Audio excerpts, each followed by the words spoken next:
Assalamualaikum warahmatullahi wabarakatuh.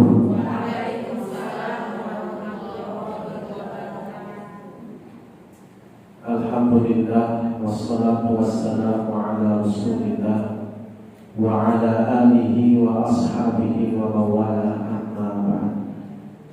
Qala Allah Ta'ala a'udzu billahi minasyaitonir rajim. Ya ayyuhalladzina amanu taqullaha haqqa tuqatih wa la tamutunna illa wa antum muslimun. Faqala Rasulullah sallallahu alaihi wasallam, ittaqillaha haitsu ma kunta wa atbi'is sayyi'atal hasanata tamhuha wa khaliqin nasa bi khuluqin hasan.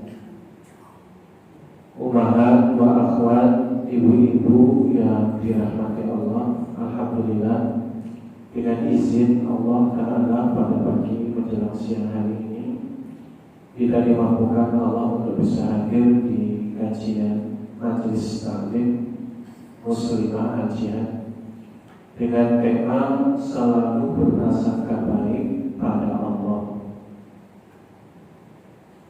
atau kalau dalam bahasa Arab disebutnya husnul dzanni billah, berprasangka baik.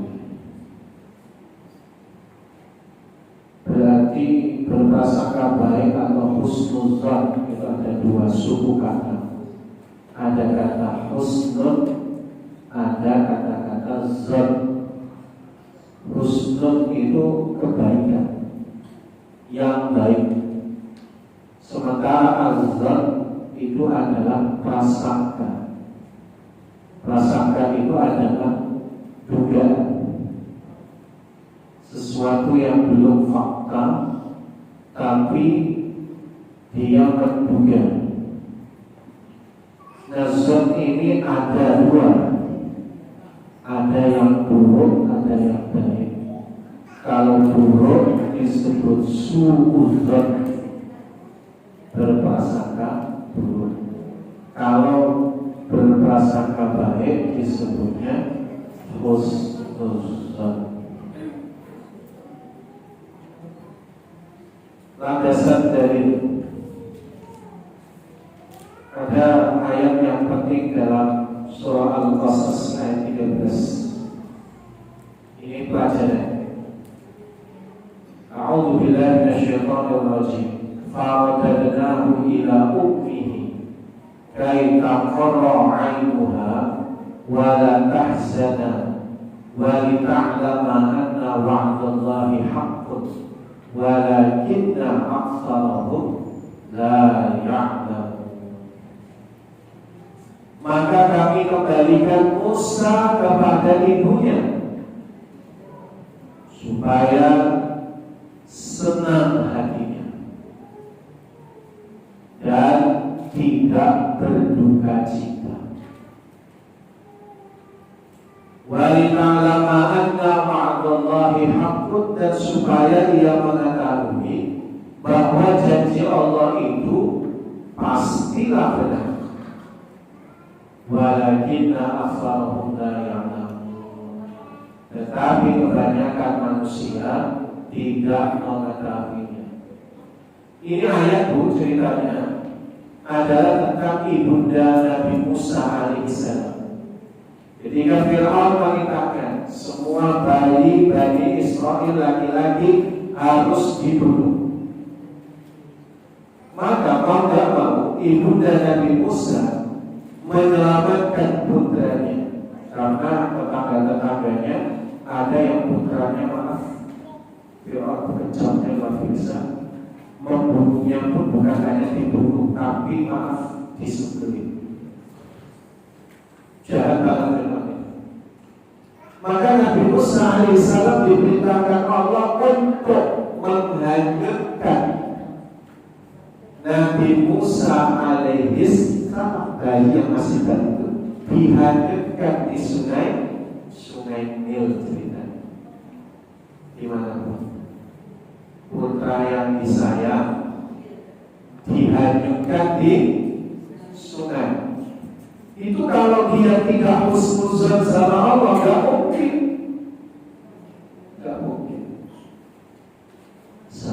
tega seorang ibu menghanyutkan anaknya sendiri. Enggak mungkin, Bu. Enggak mungkin. Tapi ini perintah dari Allah. Dan Allah janjikan bahwa Allah akan selamatkan putramu. Maka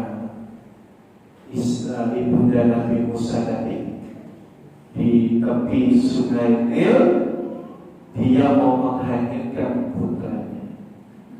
Dalam pandangannya, Bu, pandangan kasar matanya, sungai ini sungai yang besar, bukan sungai kecil, sungai besar. Karena sungai terbesar di dunia ini sungai Nil, ya.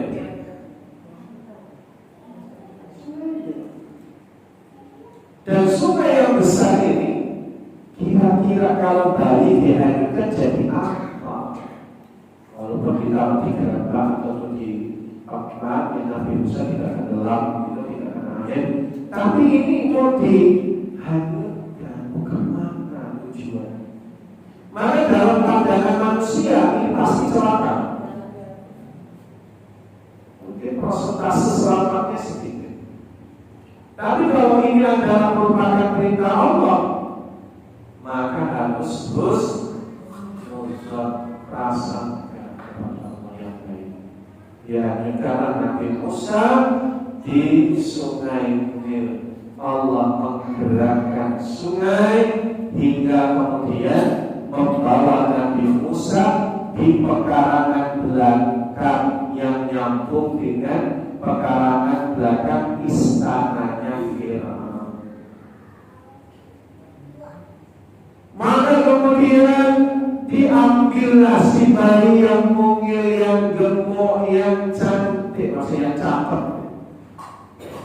Pas banget istrinya Firaun tidak punya anak. Istrinya Firaun yang bernama siapa? Asia binti Muzahir. Di bawahnya, di asuhnya cuma berbanyak-banyak pelayan mau memberi ASI, nggak ada yang mau, ya. Makanya disarankan ada seorang wanita yang bisa menyusuinya. Ternyata itu ibundanya Nabi Musa. Dibawalah ibunda Nabi Musa ke istana Firaun. Ternyata bayi itu hanya mau menyusup kepada dirinya. Asia binti Muzahir melihat kok begitu, ya, gitu. Maka kemudian supaya tidak diganggu Firaun, Asia bilang, kamu bawalah ke rumah. Tapi statusnya anak angkatnya Asia binti Muzahir. Maka kalimatnya menarik. Faradadnahu ila ummihi.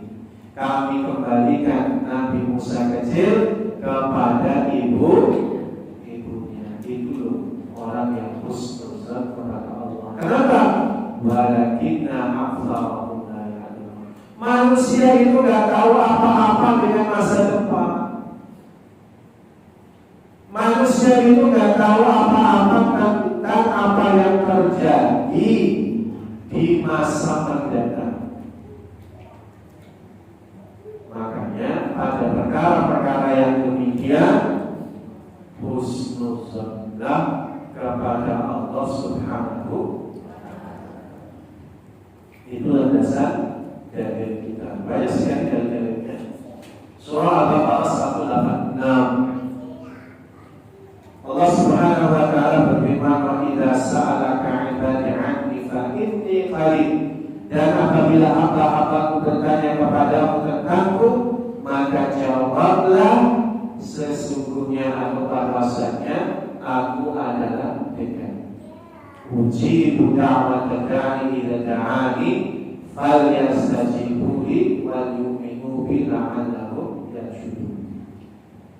Aku mengabulkan permohonan orang yang berdoa apabila ia memohon kepadaku.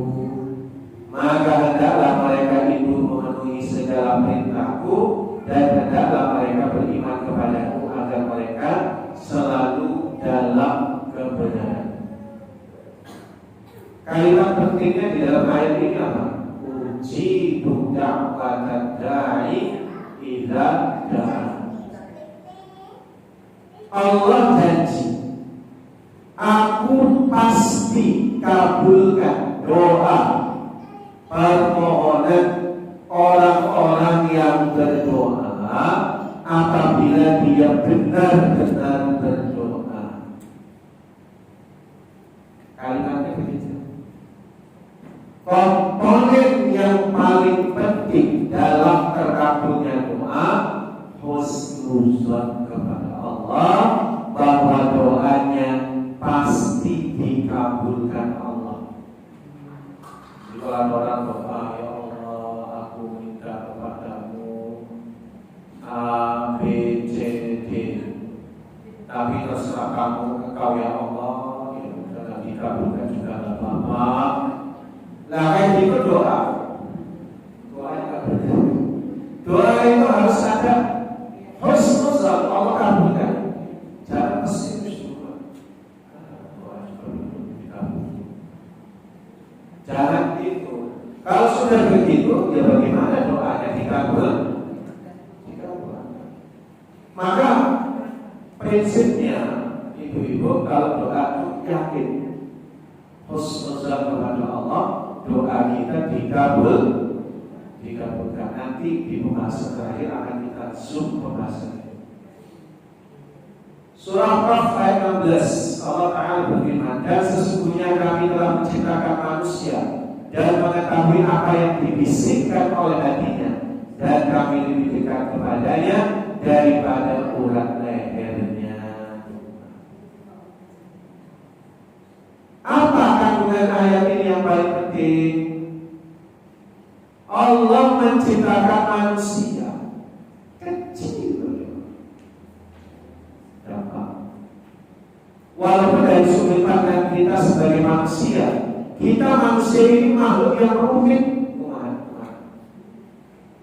Manusia itu makhluk yang rumit.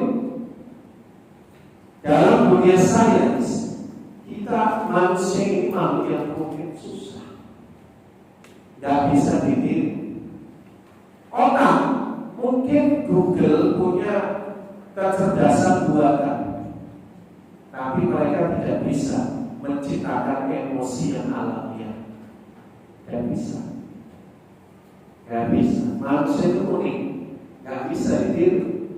Mungkin kalau sekedar kalkulasi, mungkin prediksi, mungkin bisa kecerdasan buatan yang dibuat oleh Google itu. Tapi bagaimana menciptakan suasana emosional yang alami? Tidak bisa. Kenapa? Karena dalam sudut pandang emosi manusia, 1 ditambah 1 belum tentu 2. Amin. Kalau berdasarkan intelijensi, 1 tambah 1 sama dengan 2. Tapi kalau dalam emosional, 1 tambah 1 belum tentu 2. Bisa jadi 11. Kenapa? Tergantung emosi orang masing-masing. Umat itu kalau awal bulan suasana hatinya ceria. Ya, ada teman yang bilang kamu ini tenang aja, lagi paham. Omongannya sama, jenisnya sama, tapi ngomongnya di akhir bulan ya beda. Contoh saja. Makanya tadi untuk beda perasaan tidak bisa dikeluarin, tidak bisa. Maka katanya manusia itu rumit. Tapi bagi Allah gampang menciptakan manusia. Bahkan pengetahuan Allah tentang manusia itu sampai pada apa yang dibisikkan oleh hatinya. Umat, saya tidak tahu. Umat tidak tahu apa yang ada dalam hati saya. Tapi Allah Maha tahu. Bahkan yang terbesit dalam hati kita, sekelibatan langsung, Allah Maha tahu. Kita kan hilangkan hati kita tahu. Tapi Allah Maha tahu apa yang dibisikkan oleh hatinya. Kita pengen apa yang masih di dalam hati ini belum diucapkan, Allah Maha tahu apa yang kita harapkan kepada Allah. Baru sampai di hati batin rasa sayang Allah. Tanpa kita utarakan pun Allah Maha tahu. Maka doa itu jangan cerita. Ya Allah, jadi gini saya ceritain ya Allah. Allah udah tahu. Kalau sesuai dengan ayat Quran, hadis, Nabi bersabda ya Allah begini. Itu Allah udah tahu, udah perlu. Kalau ya kalau curhat nggak apa-apa. Nggak apa-apa curhat. Tapi dalam doa itu ya jangan kayak orang ngasih tahu. Nah, sholat aja mah. Kita tuh kalau rukuk dan sujud saat terdekat kita berdoa kepada Allah, kita nggak boleh baca ayat, kan gitu. Ya masa Allah dibacain ayat firman Allah. Maka di doa kita juga ya perlu panjang-panjang bacain ayat-ayat itu yang firman Allah. Maka sebenarnya Allah tahu apa yang di hati kita, cuma memang harus dilafazkan dalam bentuk permohonan. Langsung minta kepada Allah, puji-puji. Lidah kita harus banyak memuji Allah. Ini yang paling penting. Jadi apa yang dibisikkan dalam dada kita Allah Maha tahu. Jadi sebenarnya kalau kita nggak ngomong pun Allah Maha tahu. Cuma kita tetap ngomong berdoa itu untuk membuktikan kesungguhan kita merasa butuh dengan Allah Subhanahu dan kami lebih dekat kepadanya daripada urat lehernya. Urat leher itu mana? Ini Allah Maha lebih dekat daripada urat leher. Al-Hadid ayat 4. Dan dia bersama kalian di mana saja kalian berada, dan Allah Maha melihat apa yang kalian kerjakan. Jadi yang harus dipahami Allah itu bersama kita, gak akan kemana-mana. Orang beriman tidak akan dibiarkan Allah, tidak akan. Allah akan menolong kita. Jadi makanya husnuzan kepada Allah. Ayat terakhir surah Al-Baqarah, ya. Allah Ta'ala berfirman, karena itu ingatlah kalian kepadaku, niscaya aku ingat pula kepada kalian. Bersyukurlah kepadaku dan janganlah kalian mengingkari. Apa artinya? Kita sebelum meminta kepada Allah hendaknya ingat Allah. Nabi bersabda di dalam riwayat Imam Tirmidzi dan Imam Ibnu Majah, ta'arraf ila Allah fil raha ya'rifuka fis shiddah. Ingatlah Allah di waktu lapang, niscaya Allah akan mengingatmu di waktu sempit. Jadi jangan kalau doa itu pas butuh ada, pas lagi kepepet lalu doa. Maka di mana susah. Makanya kata Nabi, ayat ini aplikasinya bagaimana? Ingat Allah di kala lapang, niscaya Allah akan mengingatmu di waktu sempit. Di dalam hadis riwayat Imam Bukhari, ada orang kana rajul yad'ullah fi rahmah. Ada seseorang yang dia berdoa kepada Allah di waktu lapang. Doa itu naik ke atas langit. Doa kita itu naik ke atas langit. Lalu penduduk langit, malaikat mendengar doa kita. Di waktu lapang ya. Di waktu lapang kita doa, maka doa ini sampai ke langit. Lalu hamba itu membutuhkan kepepet. Dia berdoa kepada Allah, naiklah doa itu ke langit. Lalu di langit penduduk langit berkata, ada sautun ma'ruf. Oh, ini suara yang sudah kita kenal. Udah biasa doa ya.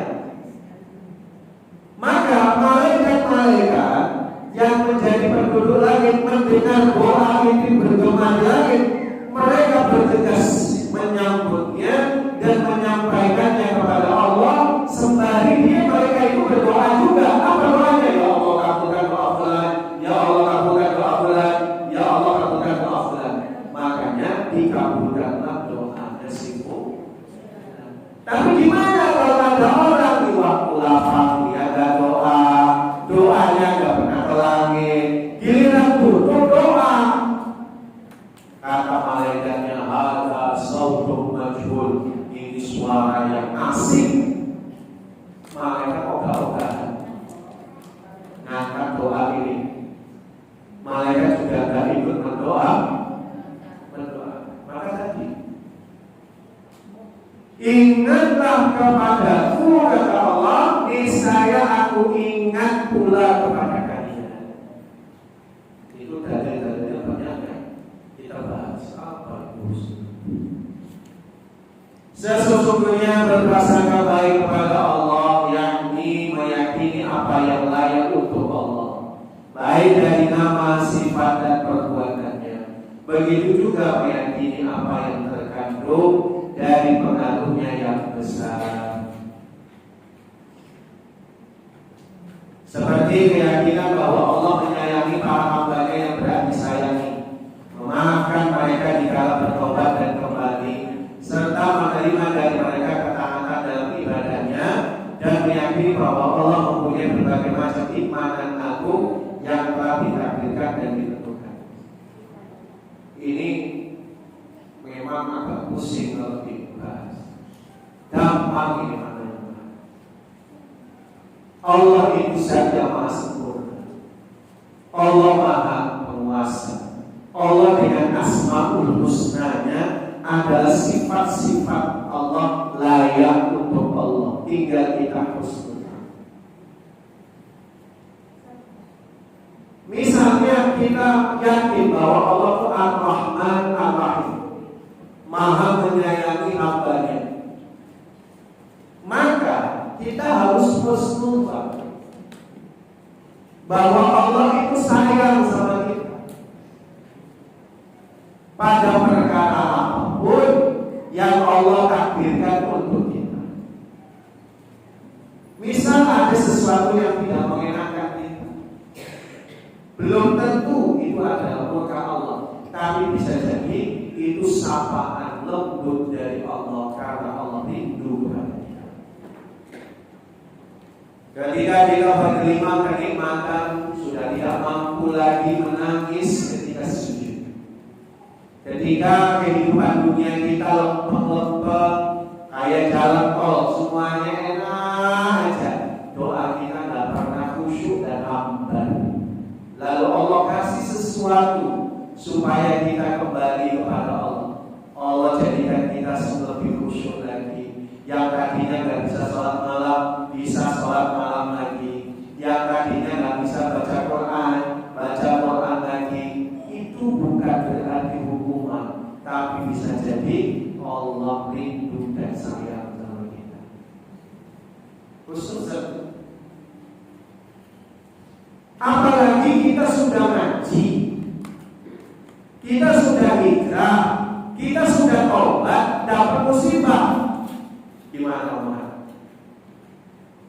Soalnya ada ibu-ibu curhat, saya sebelum hijrah itu hidupnya lempeng, ngadem, ayam, bisnis lancar, anak, ibu, bapak sehat, hubungan kami suami istri harmonis. Giliran hijrah masalah semua.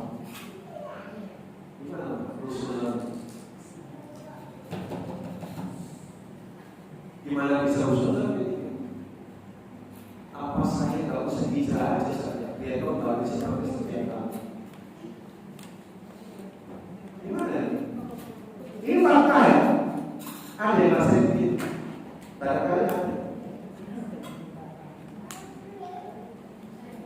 Gampang kok sederhana. Ketika ibu hijrah, suami belum hijrah, masalah. Dulu ketika belum hijrah sama-sama tidak sholat. Ketika sholat hijrah, ibu sholat 5 waktu sehari semalam, suaminya masih belum masalah. Masalah. Kalau dulu ya oke-oke aja sama-sama tidak sholat atau hijrah, sholatnya bagus, suami belum bagus, masalah. Paling tidak ibu kan cewek, jadi kalau dulu diem aja, kalau sekarang saya Pak sholat. Namanya bapak-bapak, suami kadang dibangun susah. Pak sholat subuh. Masalah itu. Ibu marah kan? Sholat Pak. Masalah lagi. Tapi itu masalah yang bukan berarti buruk. Itu bukti cinta ibu sama suami. Kalau cinta suami benar, kalau cinta suami jangan dia. Kenapa? Tidak mau suaminya masuk neraka. Cuma ini perlu dikelola hatinya, pelan-pelan. Jadi kadang kita rumahan kalau sudah hijrah itu kayaknya suami juga ikut hijrah seperti membalik telapak tangan. Tunggu dulu, tidak bisa begini. Proses. Jadi jangan main ya hitam dan putih. Pak, kalau kamu nggak sholat, ceraikan saya. Jangan coba. Pelan-pelan bertahap. Tapi itu masalah. Nah sekarang ini kembali kepada ungkapan saya. Saya sudah hijrah, saya sudah tobat, kok jadi malah banyak musibah. Husnuzon gimana kita? Ketika kita belum hijrah itu dosa kita. Meninggalkan sholat itu dosa paling besar. Berapa puluh tahun kita meninggalkan sholat? Berapa puluh tahun? Dosa itu bukan hanya zina, dosa itu bukan hanya minum obat. Meninggalkan sholat wajib sekali aja itu dosa besar. Apa kata Nabi? Bainal mu'min wal kufri tarkus sholat. Antara orang beriman dengan kekufuran itu adalah bedanya meninggalkan sholat. Meninggalkan sholat itu dosa besar, bisa terancam kufur. Terancam kufur. Dekat-dekat kekafiran. Dosa. Kita sejak balik umur berapa? Umur balik umur 10 tahun atau 20 tahun. Kita itu kalau untuk wanita Indonesia rata-rata 9 sampai 12 tahun itu masa-masa mulai rata-rata. Itu saat itu ditulis dosa. Sekarang kita hijrahnya umur berapa? 40, 50. Dari 15 ke 40, 25 tahun. Berapa kali sholatnya ditinggalkan? Wah, ribuan. Banyak. Bahkan pernah satu periode sholatnya cuma Idul Adha, Idul Fitri. Berapa banyak dosa numpuk. Kita doa sama Allah ketika hijrah. Inni atubu ilaika, ana astaghfirullah ilaika wa atubu ilaika. Saya minta ampun ya Allah, saya taubat kepadamu. Kita pengen sama Allah, ya Allah, ampuni dosa-dosa. Jangan kau siksa aku di neraka. Jalan untuk menghapus dosa umat adalah mendapatkan ujian. Salah satu. Tidak cukup ibadah, tapi ada hal yang harus kita gugurkan dengan musibah. Ada dosa yang tidak bisa dikebur kecuali dengan musibah. Kita nggak pengen musibah, nggak boleh doa Allah kasih musibah pada saya, nggak boleh. Tapi ketika musibah itu nyampe ke kita, itu kasih sayang Allah supaya kita menggugurkan doa. Kakak kita pengen masuk neraka.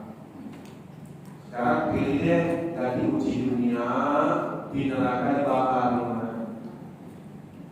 Nggak pengen dua-duanya.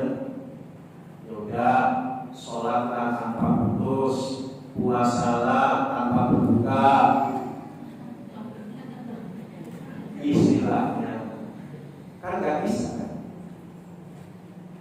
Maka oleh karenanya ibadah kita yang masih kurang-kurangan begini, perlu ada amalan yang tidak. Kalau hidup lempeng, dulu kita berhijrah, itu bukan nikmat, itu istidraj. Tipuan Allah. Jadi kalau dikira kita itu nikmat, makin membuat kita jauh dari Allah.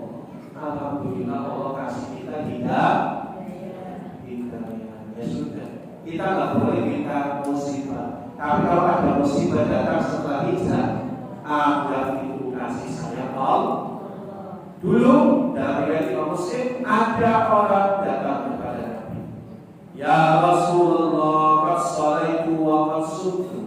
Ya Rasulullah, saya sudah sholat, saya sudah puasa.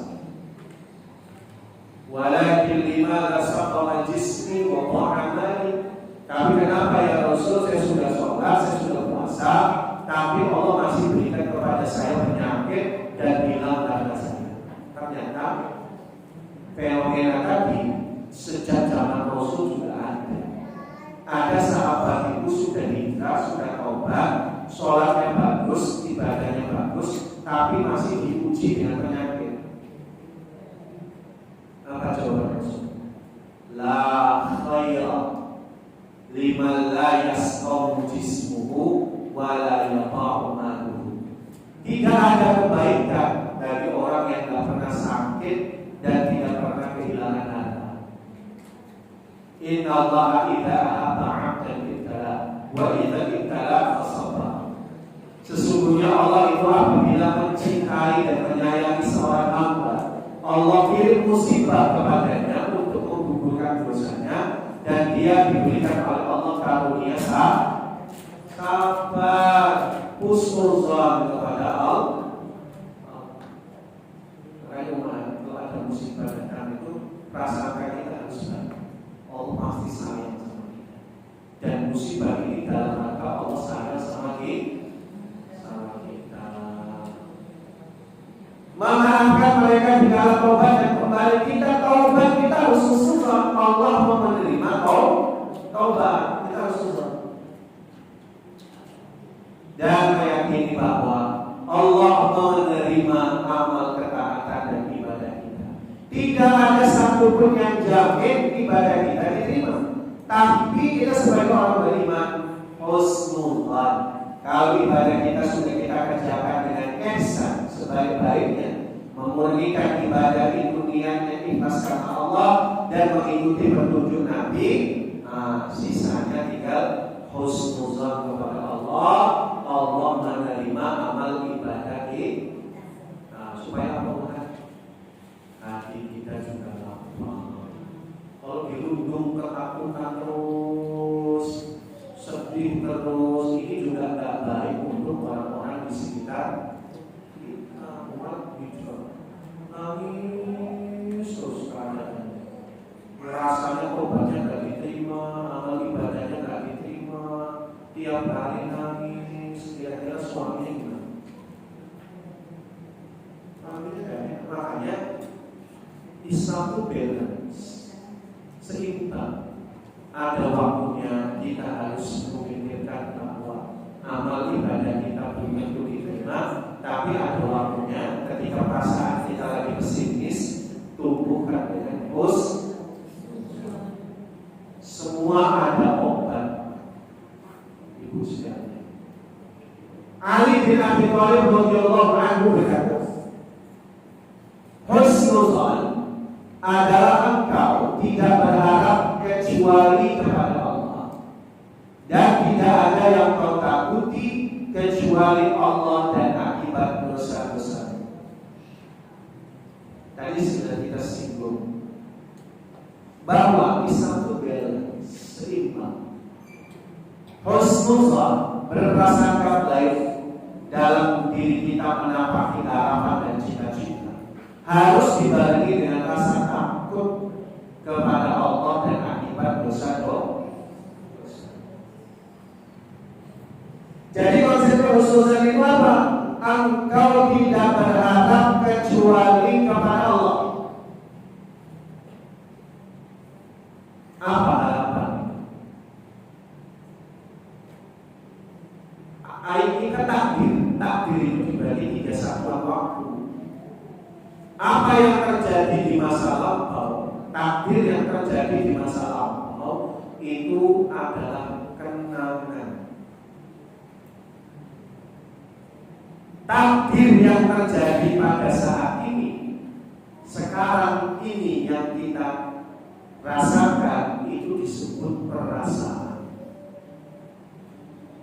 Ini mana kajian apa? Kesan mana kajian? Bahagia, takdir. Takdirnya perasaan.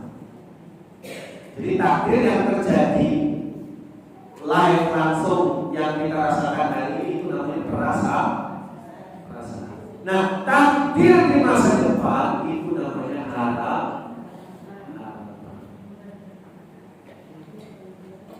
Husnuzan, prasangka baik itu ketika kita tidak berharap kecuali kepada Allah. Kalau kita masih berharap kepada manusia, maka kita nggak bisa husnuzan, nggak bisa. Karena ada sesuatu yang kita sandarkan selain Allah.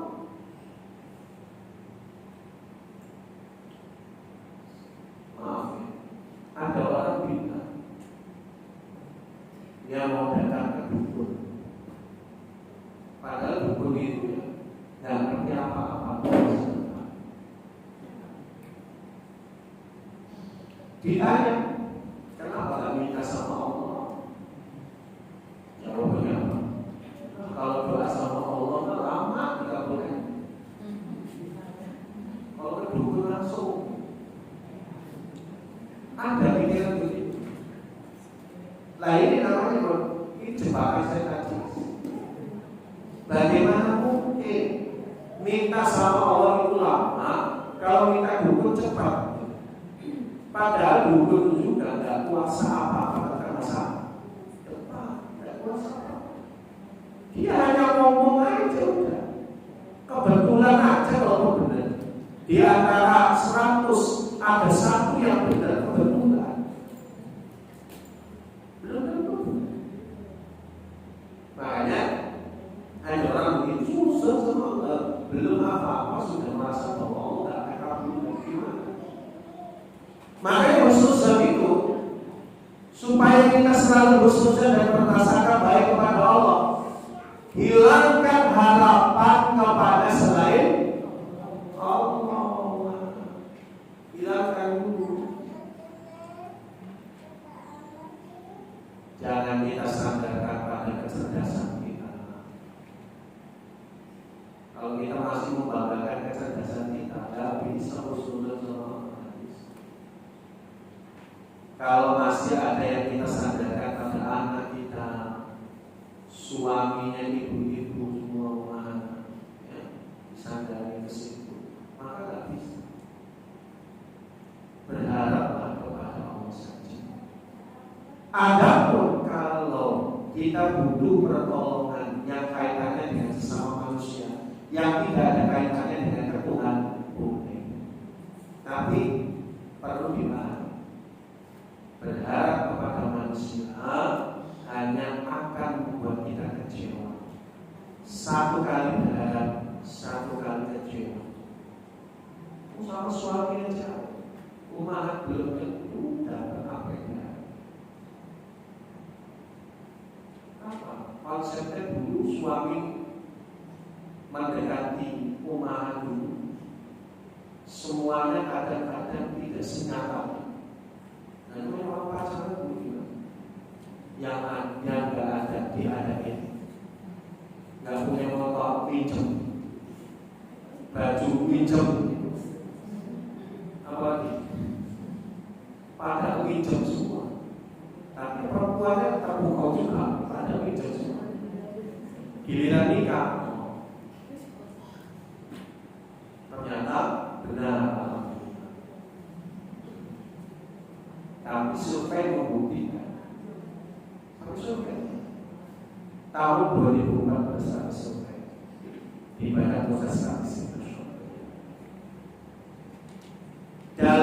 pernikahan itu hanya 20% seorang istri merasa cukup sesuai dengan apa yang diharapkan dari suami. Kalau berarti termasuk di antara sesuai itu masuk 20%. Sisanya malah kecewa.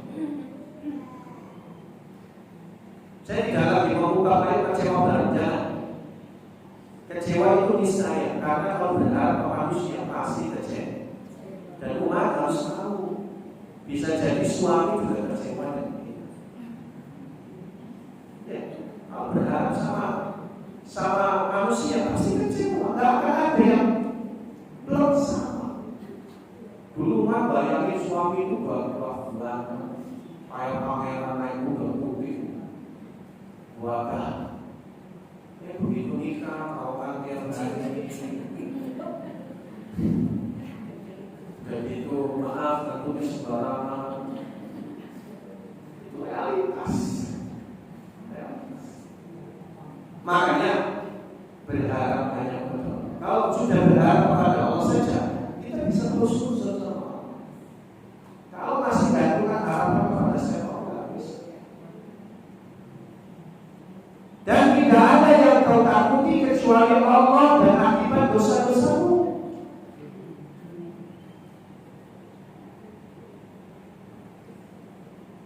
Jangan takut masuk neraka, tapi takut kepada Allah dan akibat dosa-dosa. Kadang orang husnuzon tapi maksiat, gimana bisa? Suatu ketika ada hadis dunia begitu kan. Karena rojul ada seseorang datang kepada Nabi, jangan Nabi susah. Seorang laki-laki as-asa al-bar, dia dalam kondisi rambutnya lusuh, acak-acakan, pakaiannya lusuh, berdebu pula. Sumayamun dunyadei, ya Rabbi, ya Rabbi. Lalu dia mengangkat tangannya dan berkata, ya Rabbi, ya Rabbi. Itu para ulama menyebutkan laki-laki di atas tadi itu telah menghimpun sebab-sebab dikabulkannya doa sampai 4 sebab. Pertama, dia miskin. Orang miskin itu dikabulkan doanya. Buktinya miskin apa? Pakaiannya lusuh. Kedua, dia rambutnya acak-acakan berdebu. Ini membuktikan dia musafir. Miskin, musafir juga double sebab mustajabnya doa. Kalau 2 ini saja sudah cukup, itu sudah artinya doa itu pasti dikabulkan. Belum cukup di situ. Yang ketiga, dia raful yadin sumayamu yadin. Kata Rasul, Allah malu untuk tidak mengabulkan doa orang yang apabila berdoa mengangkat tangannya. Allah malu. 3, 4, dia berkata ya Rabbi, ya Rabbi. Ini adalah bentuk ujian kepada Allah. Doanya para nabi itu dimulai dengan Rabbi dan semuanya mustajab.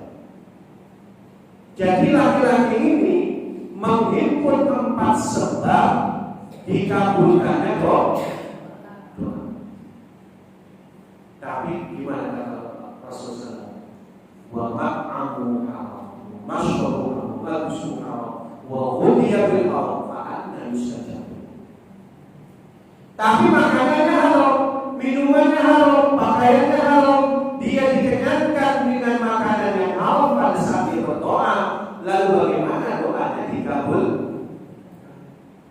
4 sebab diijabahinya doa hancur gara-gara makan makanan yang haram. Cuma 1 sebab. Makanya orang yang husnuzon kepada Allah tidak cukup berharap kepada Allah, dia pun meninggalkan dosa-dosa. Jadi kalau kita misalnya ada sesuatu yang kita inginkan, kita doa sama Allah, ya udah stop maksiat. Ya udah stop makan, coba cek makan minuman kita, ada yang haram enggak? Minimal dalam hadis riwayat Imam Tabrani, orang yang memakan satu suap makanan haram itu gak diterima doa dan sholatnya 40 hari 40 malam. Ini riwayat Imam Tabrani. Berarti apa? Cek dulu makanan minuman kita. Bisa jadi yang membuat doa itu tertolak ya karena kita sendiri. Makanya husnuzan kepada Allah, kita haturkan harapan hanya kepada Allah. Kedua, kita tinggalkan maksiat, kita takut doa dan harapan kita tidak dikabulkan Allah gara-gara maksiat dan dosa. Harus seimbang, balance. Jangan pun berbohong ya Allah gini-gini lagi maksiat. Gimana mungkin? Ada dua tempat yang selayaknya seseorang muslim memperbanyak husnuzan kepada Allah.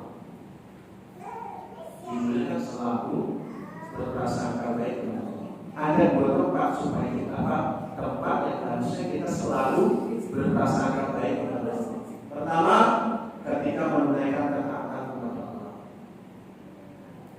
Yang kedua, ketika mengalami musibah dan saat menjelang kematian.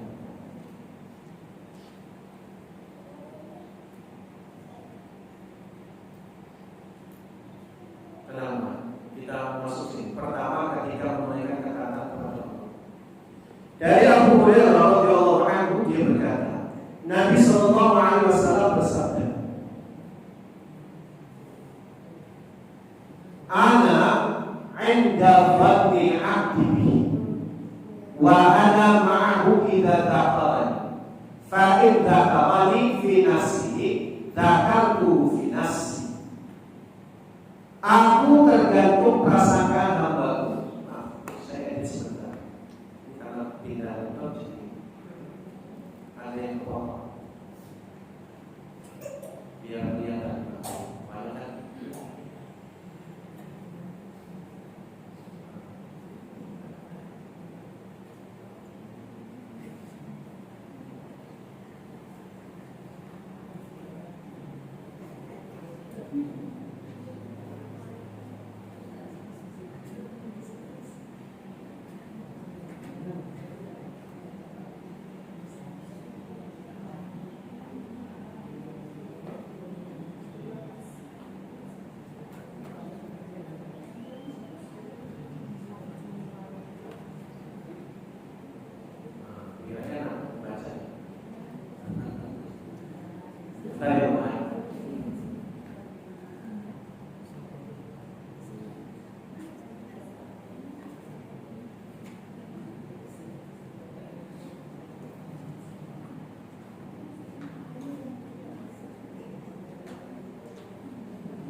Allah Subhanahu wa taala berfirman, "Aku tergantung persangkaan hambaku."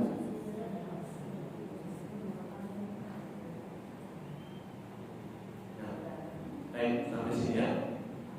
Nah, kelihatan.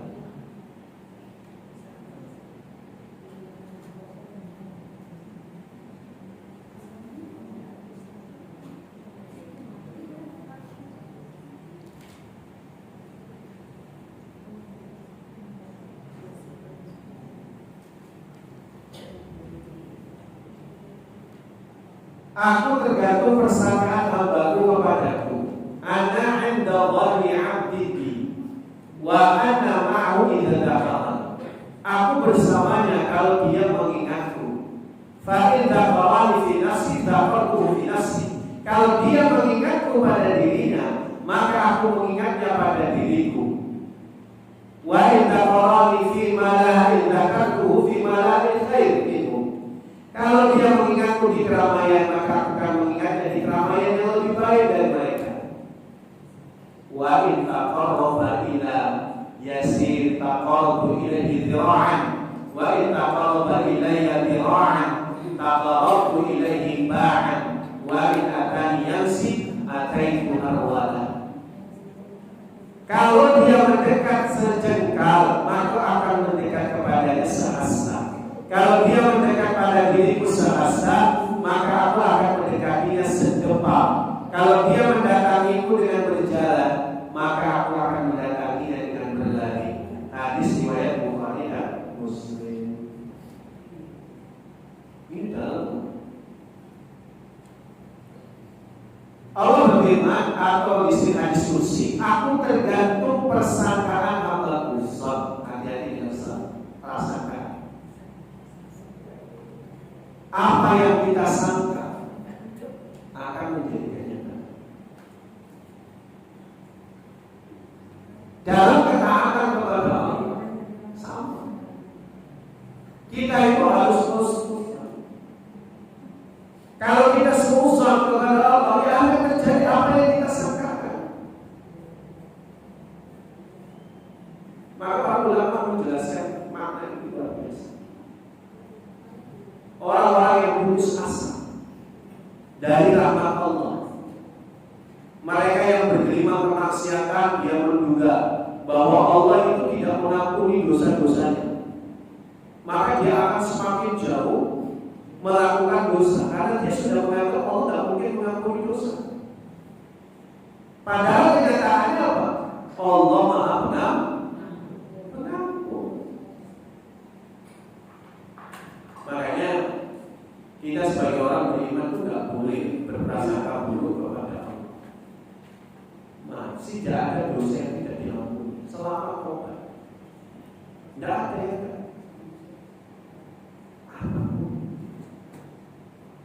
dalam hadis Bukhari itu ada orang dia berkata, ya dia mengatakan kepada Imam Ahmad, khatibtu imra'atan, saya pernah melamar seorang perempuan. Fa'abat antakihan, si perempuan itu tidak mau menerima lamaran saya. Lalu ja'arujul, datang seseorang, khotobah atau khatibah, dia melamar si perempuan yang sudah saya lamar dan menolak. Lalu kemudian fa'ajab, si perempuan itu menerima lamaran fa'ajab, maka wanita itu menerima lamaran laki-laki itu. Apa kata laki-laki yang datang 15? Kodok, saya murka. Fakodan Tuhan. Saya marah kepada perempuan itu, saya lamar ditolak. Orang lain yang lamar kok diterima. Dia marah, kenapa saya nggak diterima? Yang lebih nyesek lagi kalau yang lamar temannya. Nyesek. Marah saya. Maka saya bunuh perempuan itu. Sadis. Dibunuh. Maka kemudian dia bertanya kepada Ibnu Abbas, hal di taubat, masih ada tak pintu taubat? Apa jawaban Ibnu Abbas? Hal laka, hal umuka hayy, apakah ibumu masih hidup? Qala, dia berkata, enggak, ibu saya sudah meninggal. Maka kemudian Ibnu Abbas mengatakan, kau sholatlah, kau puasalah, kau taatlah kepada Allah, mudah-mudahan Allah ampuni dosa. Jadi tidak ada istilah dari ampuni dosa, Allah tobat. Kalau dari situ ada satu amalan yang dosa apapun diampuni. Apa? Membahagiakan seorang ibu. Itu asal dosa itu hebat apa? Bahagiakan seorang ibu. Itu kata Ibnu Abbas, tidak ada satu amalan yang bisa, yang aku tahu bisa memadamkan murka Allah dan diampuninya dosa-dosa seberat apapun kecuali membahagiakan seorang ibu. Kedua, ketika mengalami musibah dan saat menjelang kematian, Kenapa khusus nuzul? Saat musibah dan saat menjelang kematian. Dari Jabir radhiyallahu anhu dia berkata, sama Imam Ahmad. Saya kecilin dulu atau saya selesai biar Nabi saja.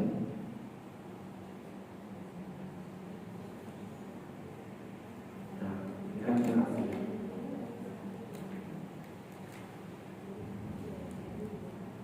Ketika mengalami musibah dan saat menjelang kematian. Dari Jabir radhiyallahu anhu dia berkata, aku mendengar Nabi SAW 3 hari sebelum wafat beliau bersabda, la yamutanna ahadukum illa wa huwa yuhsinu dzan billah. Rawahu Muslim. Janganlah salah satu di antara kalian meninggal dunia kecuali dia berprasangka baik kepada Allah. Ini gunanya kalau kita lihat ada orang sakit dihibur. Jadi kalau jago orang sakit itu bukan malah ketawa ketinggi lama-lama. Agar kita jago yang sakit itu bukan datang doa. Kalau Rasul ngajarin pakai telapak kaki kita pegang di tempat yang sakit dari saudara kita. Setelah itu Al-Fatihah, bacain ayat kursi, doa Allahumma rabbana sa'fi bibasa anta syafi nasyifa nasyifa buka dan mubakir usahoma atau as'alullah al-azim wa barakatuh ayasya bismillah bismillah bismillah. Tak basa kohul insyaallah itu apa ya? Semoga Allah melimpahkan kesabaran kepadamu, mengangkat derajatmu dan menggugurkan dosa-dosa, sabar Allah selalu menyertai. Jadi kasih tahu orang sakit itu. Tapi orang udah koma, tidak apa-apa, sampaikan. Dia tidak bisa respon, tapi siapa tahu juga. Jadi kalau orang jatuh sakit, maaf makan ini banyak. Jadi penting kata Imam Abbas ini, Imam Abbas diriwayatkan dari Imam Nawawi, dia menjelaskan hadis ini bahwa penting orang yang menjenguk orang sakit menumbuhkan husnuzan kepada Allah. Kalau memang Allah sudah menakdirkan wafat, wafatnya saudara kita dalam kondisi husnuzan.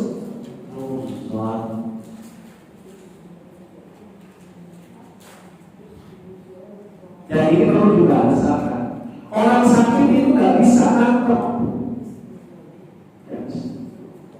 karena dia kadang dengan keimanannya dan kondisinya hanya fokus pada duitannya, hanya fokus pada rasa sakitnya. Nah, gunanya orang-orang di sekitarnya itu adalah ngasih hiburan tadi, menghiburnya supaya dia husnuzan kepada Allah. Jangan datang sakit terus, apa kok sehat? Gimana ya? Gak ada orang yang mau sakit. Siapa yang mau sakit? Kita gak mau sakit dirawat rumah sakit. Kok baru takdir Allah saya sakit. Maka yang jemput ya hati-hati ngomongnya. Udah datangnya gimana kronologi sakitnya? Ya orang nanya gimana kronologi sakit. Ini yang sakit malah apa? Capek.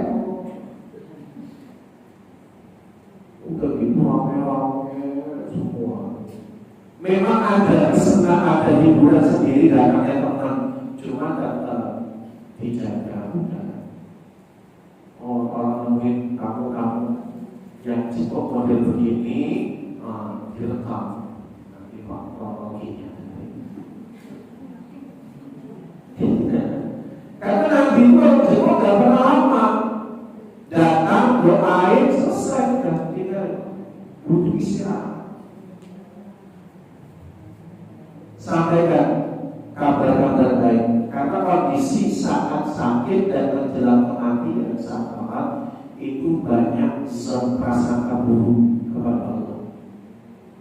Bagaimana anak saya kalau saya tinggal, bagaimana pasangan saya kalau tinggal, itu kan pikiran kita semua. Prasangka buruk akhir itu pada siapa? Kalau saya tinggal di mana? Maka hendaknya kita husnuzan kepada Allah. Ada orang yang selalu husnuzan kepada Allah, orang yang istiqomah. Ketika orang itu istiqomah, summal ladzina istaqamu tatanazzalu 'alaihimul malaikah alla takhafu wa la tahzanu. Orang yang istiqomah itu dikasih hadiah oleh Allah, datang malaikat sebelum wafatnya. Udah, gak usah takut, masa depan jaminan Allah. Udah, gak usah sedih, anak suamimu ada dalam jaminan Allah. Itulah kenapa orang yang meninggal dunia, yang istiqomah ibadahnya, begitu diwafatkan, mukanya berseri, wajahnya senyum, mulutnya senyum, matanya berbinar-binar. Kenapa? Itu sebab diperlihatkan sebelum dicabut nyawanya kedudukannya di surga. Istiqomah. Itu orang istiqomah, insya Allah Allah akan kuatkan. Ini selalu husnuzan kepada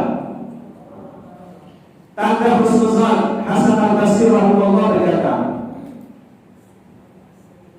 sesungguhnya seorang mukmin ketika berbuat berbaik sangka kepada Tuhannya, ketika husnuzan, maka dia akan memperbaiki amalannya. Sementara orang buruk, dia berprasangka buruk kepada Tuhannya, sehingga dia melakukan amal keburukan.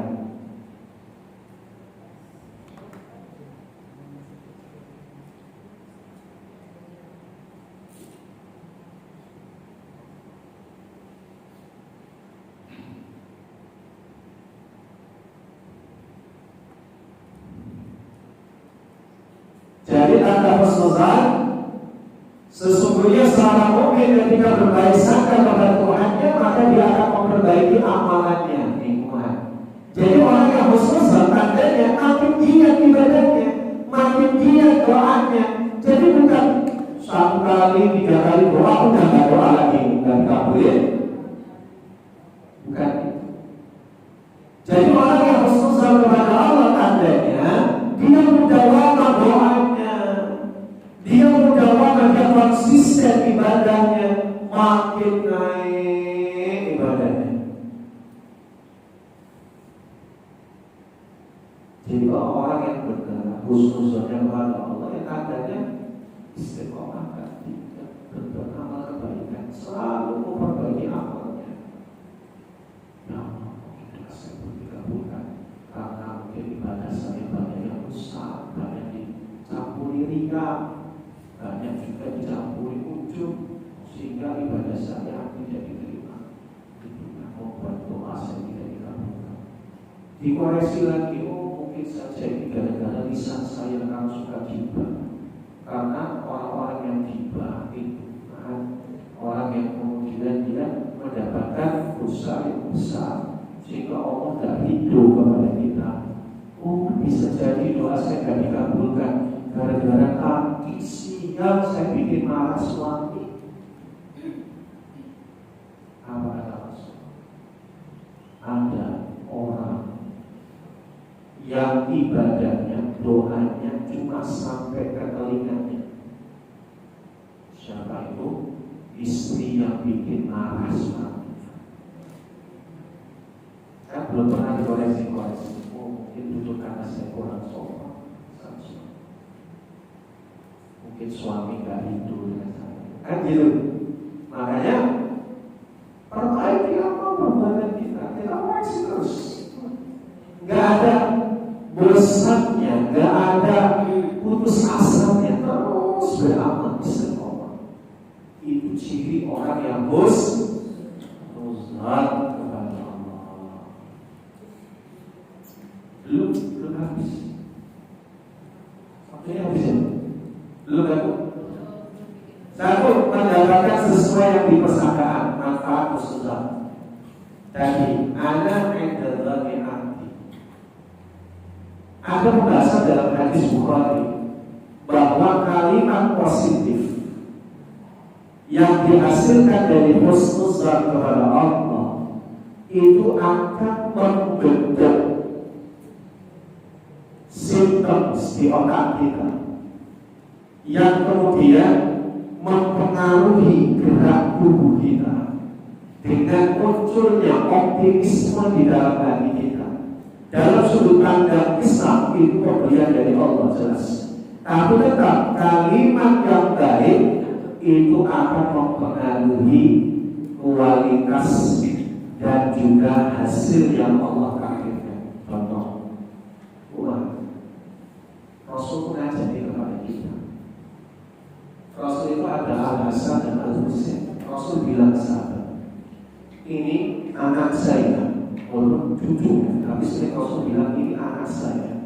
Kalau menjadi uang bagi orang-orang beriman, dia akan memperbaiki dan mendamaikan hubungan antara orang beriman. Terbukti. Kalimat positif husnuzan kepada Allah.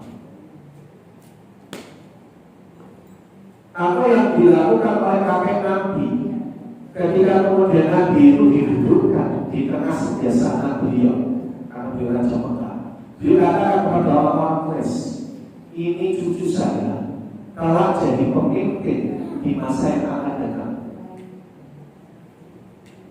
Kalimat positif, karena husnuzan kepada Allah seringkali terjadi pada orang tua. Itu ngomong, anak saya sudah gak bisa dididik. Itu si anak saya yang nomor 3 itu paling nakal di antara anak-anak saya. Hati-hati ucapan, prasangka buruk. Anak-anak kita yang nakal hari ini belum tentu selamanya nakal, belum tentu. Sayyidina Umar itu sampai umur 25 tahun jadi apa? Jago berantem iya, sombong iya. Tapi begitu dia masuk Islam, jadi orang yang terbaik setelah saya diamalkan. Jadi jangan mudah ngomong anak saya gak bisa diatur. Jangan. Yang besar ada orang itu ibu-ibu ngomong, ini saya punya anak 9 atau 8. Ibaratnya telur, ini 8 netes, kecuali 1 ini bongkar. Loh, ada ngomong begitu tega benar sama anak. Jadi bongkar berkata, kalau bongkar busuk. Jangan gitu. Oh, belum usaha deketin anak-anak. Anak-anak susah diatur itu bukan apa-apa. Rasakan ibunya yang ngomong gak bisa diatur, jadi gak diatur gak bisa. Coba bayangkan anak saya semuanya bintang 5. Kalau ratingnya Gojek bintang 5 semua, anak saya bintang 5 semua. Kalau rasakan kita begitu enak, anak-anak itu ini didiknya enak. Jadi kalau cuma ini ratingnya 1,5, si jelek enak. Akhirnya kesananya jelek terus. Yang kedua, rohatul qulub. Apa rohatul qulub? Hatinya istirahat. Orang yang husnuzan sama Allah itu bisa istirahat. Ya Allah, saya tidak berdaya, ya Allah. Jangan kau biarkan aku menanggung perkara yang aku tidak sanggup menanggung. Ya Allah, urusan ini kusadarkan, saya pasrahkan kepada Engkau, ya Allah, kutitipkan kepadamu. Aku tidak sanggup untuk menguasainya.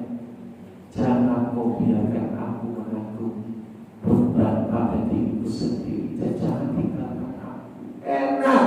begitu tidur dia bisa istirahat. Tapi kalau orang yang tidak berusaha sama Allah, dia tidur, semua urusannya dia tanggung, hancur.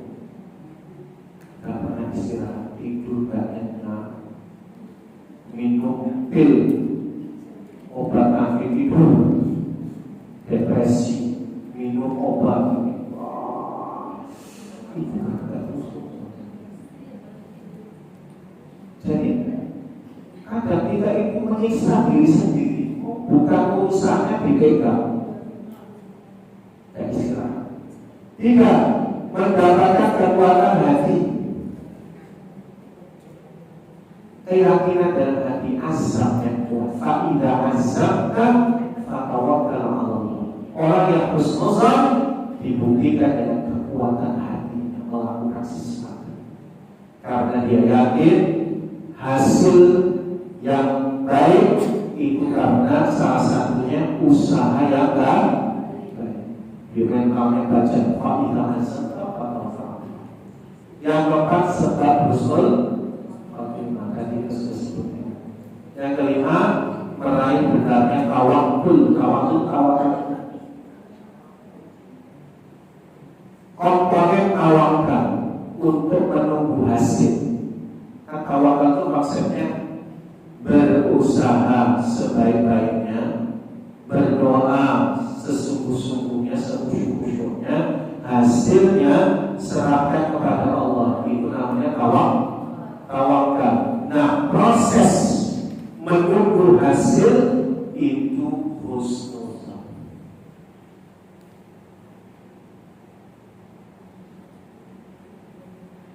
Cukup Pak, kita lanjutkan sedikit lagi. Perkataan ulama Imam Ibnu Athaillah Al-Iskandari berkata, la yusakkikannaka fil wa'di 'adam wuqu'il maw'udi. Janganlah engkau dilakukan pada janji Allah oleh sebab belum terjadi sesuatu yang dijanjikan. Saya bertanya.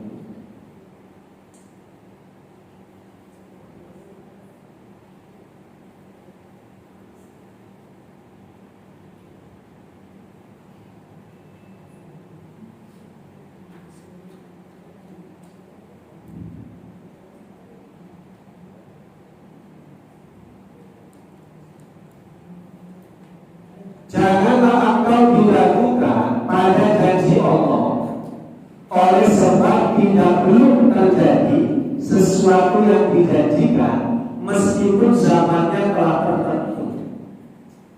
Hal ini supaya jangan ada keraguan itu menimbulkan kerusakan pada mata hatimu dan memadamkan nur cahaya rahasia hati engkau. Apa maknanya? Kalau ada harapan yang belum terlaksana, padahal Allah sudah janji Allah pasti ditepati, kok belum terlaksana, jangan suuzon. Karena kalau kita suuzon, merusak mata hati kita sendiri dan memadamkan cahaya hati kita. Yang mampu menangkap kebenaran tidak mampu lagi menangkap kebenaran. Yang ada dalam mata, yang terlihat adalah keburukan. Maka untuk bisa yakin dengan itu, ketahuilah Allah tidak mungkin menyalahi janji. Semua doa Allah janjikan pasti dikabulkan. Tapi kalau belum sesuai dengan yang diinginkan, ketahuilah bisa jadi janji itu ditukar oleh Allah dengan yang lebih baik menurut Allah. Pasti dikabulkan. Cuma dikabulkannya oleh Allah dengan bentuk yang lebih baik dari apa yang kita minta. Kenapa? Karena kita belum tentu paham apa yang baik menurut kita. Yang baik untuk kita tidak benar-benar paham. Maka Allah katakan, asa an takrahu syai'a wa huwa khairun lakum wa asa an tuhibbu syai'a wa huwa syarrun lakum. Bisa jadi apa yang kau tak suka itu baik Bisa jadi apa yang kau tidak suka atau kau suka itu buruk untukmu. Kan kita tidak tahu. Contoh, ya Allah, berikan saya mobil yang kuat, yang gesit, anti mogok, gagah, mobilnya sportus, ya Allah, yang dua pintu. Mobil sport kan pintunya dua. Mobil Pajero yang kuat, putih, gesit, bintol 160 bus. Ikan-ikan doanya itu, tapi Allah nggak kabulkan. Itu bisa jadi orang hati dan yang lebih baik. Kenapa? Belum tentu punya Pajero, punya mobil bagus, selamat kebun-kebunan kayak artis yang lain.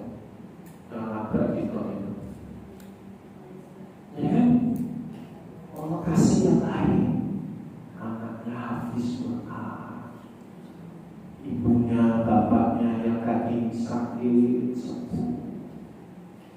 Itu jauh lebih baik daripada dunia-dunia yang diharapkan. Betul baik soalnya. Tapi kita mobil betul baik, mobil-mobil yang seperti itu.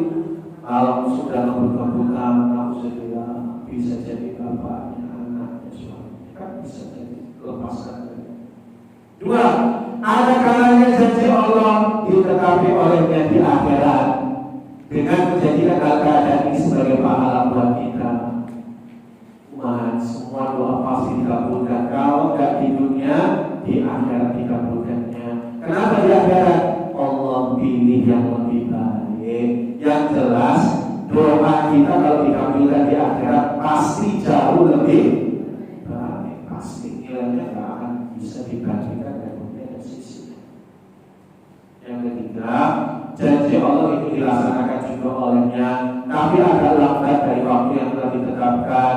Oleh karena mungkin saja Allah melaksanakan janjinya ada perkalian dengan syarat-syarat dan sebab-sebab kita tidak mengetahuinya sama sekali. Dipending mintanya bulan ini, tapi tahun depan.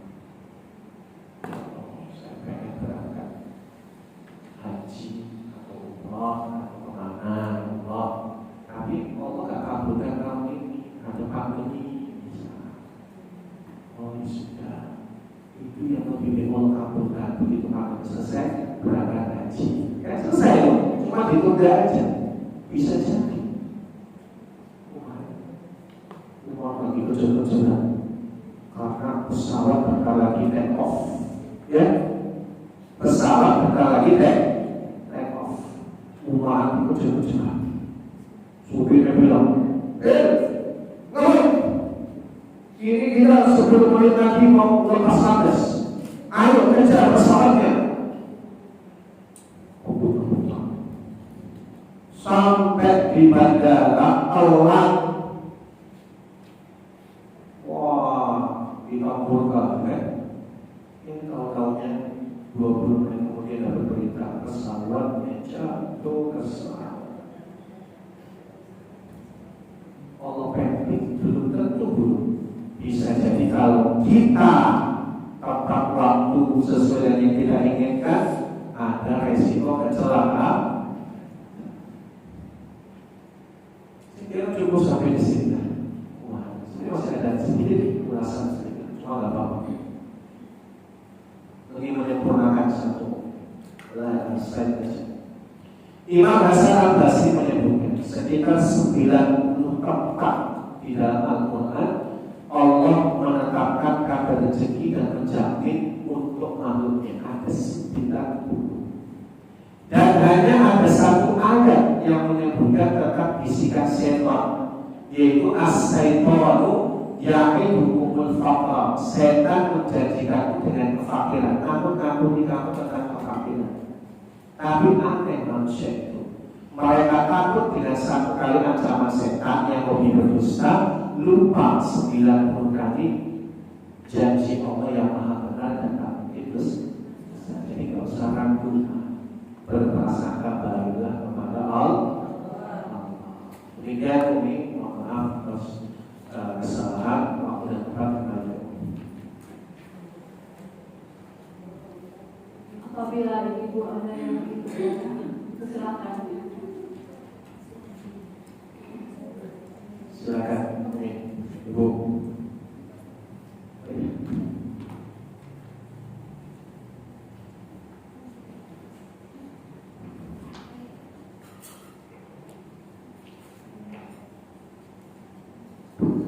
Sambil menunggu pertanyaan yang bisa jawab langsung.